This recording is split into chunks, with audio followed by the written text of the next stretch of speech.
இந்த தனிப்படையில் ஒப்படைங்க. 27ஆம் தேதி மாலை 7 மணிக்கு ஒப்படைக்கப்படுறான். 27ஆம் தேதி மாலையிலிருந்து நேரா கால்நடை மருத்துவமனை பக்கத்தில் வச்சு அங்க வச்சு அடிக்கிறானுங்க.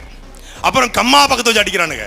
அப்புறம் ஒரு ஆதி திராவிடருடைய ஹாஸ்டல் அங்க வச்சு அடிக்கிறானுங்க. தொடர்ச்சி அடிக்கிறானுங்க. அவன் மட்டும் இல்ல, அவன் தம்பி நவீன்குமார் கூட ஒரு 3 பேர் 5 பேரை சேர்த்து வச்சு அடிக்கிறான். அடிச்சுட்டே இருக்கிறான்.